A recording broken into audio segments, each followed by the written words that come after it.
सोच के देखिए, भारत में जो वोटर लिस्ट होती है वो काम कैसे करती है। ये हमारे लोकतंत्र की बिल्कुल बुनियाद है। पर क्या हो अगर इसी बुनियाद में कोई बहुत बड़ी गड़बड़ हो। आज हम एक ऐसे ही रहस्य को समझने की कोशिश कर रहे हैं जिसका असर लाखों वोटर्स पर पड़ सकता है। चलिए इस पूरी कहानी की तह तक चलते हैं।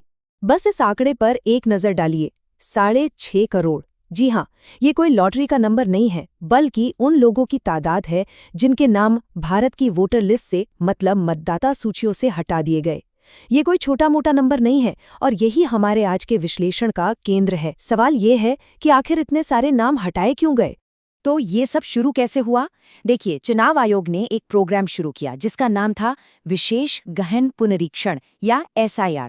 आसान भाषा में समझें तो इसका मकसद था वोटर लिस्ट को साफ सुथरा और अपडेट करना। आइडिया तो अच्छा लगता है ना, लेकिन जिस तरीके से इसे लागू किया गया वो एक बहुत बड़े विवाद की वजह बन गया। और बात सिर्फ ये नहीं है कि क्या हुआ, बल्कि ये भी है कि ये कब हुआ। ये सारी कवायद पश्चिम बंगाल, तमिलनाडु और केरल जैसे राज्यों में बड़े चुनावों से ऐन पहले हुई। जरा सोचिए, इलेक्शन सर पर हैं और अचानक वोटर लिस्ट में इतनी बड़ी उथल-पुथल।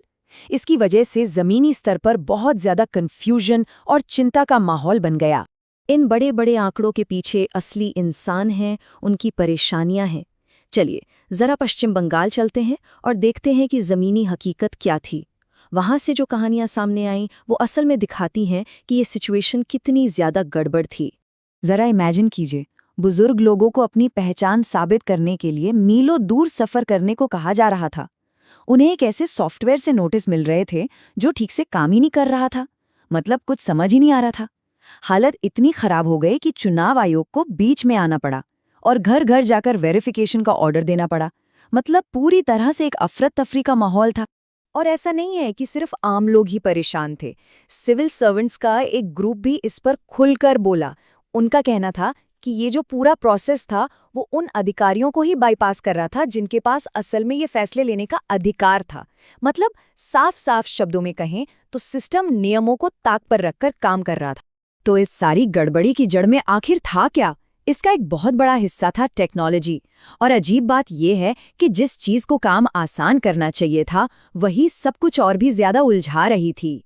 यहाँ से चीजें और भी अजीब हो जाती हैं। एक ही सॉफ्टवेयर अलग अलग राज्यों में बिल्कुल अलग अलग तरीके से इस्तेमाल हो रहा था। बिहार में चुनाव आयोग ने सुप्रीम कोर्ट को बताया कि वो एक खास सॉफ्टवेयर इस्तेमाल नहीं कर रहे हैं, लेकिन पश्चिम बंगाल में वहां लगता है कि उसी सॉफ्टवेयर का इस्तेमाल बिना किसी साफ नियम कानून के किया गया। मतलब कोई कंसिस्टेंसी ही नहीं थी। और ये मामला सिर्फ एक या दो राज्यों का नहीं था। उत्तर प्रदेश में देखिए, करीब 2.89 करोड़ नाम हटा दिए गए। तमिलनाडु में 97 लाख, गुजरात में 73.7 लाख। ये सिर्फ आंकड़े नहीं हैं, ये असली लोग हैं जिनके वोट देने का अधिकार दांव पर लगा था। और यहाँ कहानी में एक और ट्विस्ट है।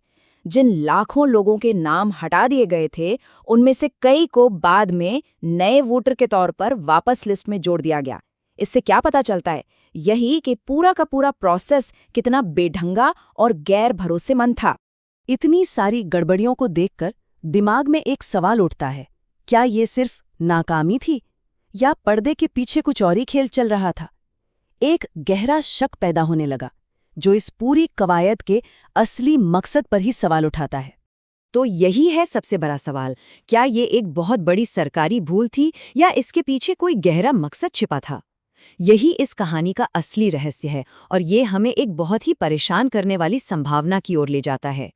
और वो गहरा शक ये है, क्या ये एक्सरसाइज असल में वोटर लिस्ट अपडेट करने के बारे में थी या फिर चुपके चुपके लोगों की नागरिकता जांचने का एक तरीका? ये एक बहुत ही गंभीर आरोप है क्योंकि ये इशारा करता है कि एक रूटीन प्रशासनिक काम को किसी और कहीं ज्यादा विवादास्पद चीज के लिए इस्तेमाल किया जा रहा था। तो चलिए एक कदम पीछे जाकर सोचते हैं कि इसका असली मतलब क्या है। ये सिर्फ कागजी कार्रवाई या खराब सॉफ्टवेयर का मामला नहीं है। ये सीधे सीधे हमारे लोकतंत्र की नींव, उसकी आत्मा से जुड़ा है। दांव पर हमारी पूरी चुनावी प्रणाली की विश्वसनीयता लगी है। दांव पर लगा है यूनिवर्सल अडल्ट फ्रेंचाइज का पूरा कॉन्सेप्ट। ये सुनने में थोड़ा भारी शब्द लगता है, पर इसका मतलब बहुत सीधा है। हर वयस्क नागरिक को वोट देने का अधिकार है बिना किसी भेदभाव के। जब लाखों लोगों के नाम बिना सही प्रक्रिया के लिस्ट से हटा दिए जाते हैं तो इस बुनियादी अधिकार पर ही हमला होता है। तो अब सवाल उठता है कि इस गड़बड़ी को ठीक कौन कर सकता है? ज्यादातर निगाहें सुप्रीम कोर्ट पर हैं। पास्ट में उन्होंने इस मुद्दे पर कुछ ज्यादा नहीं किया है। उन्होंने अभी तक इस पूरे एसआईआर प्रोसेस की संवैधानिकता को ठीक से परखा भी नहीं है। लेकिन उम्मीद अभी भी बाकी है। कोर्ट के पास अभी भी मौका है कि वो आगे आए और ये सुनिश्चित करे कि हर नागरिक के वोट देने के अधिकार की रक्षा हो। तो हम आपको इसी सवाल के साथ छोड़ जाते हैं। लाखों लोगों के वोट का अधिकार अधर में लटका हुआ है। क्या सुप्रीम कोर्ट आगे आकर लोकतंत्र के इस सबसे बुनियादी सिद्धांत की रक्षा करेगा? ये एक ऐसा सवाल है जो हम सबको सोचना चाहिए।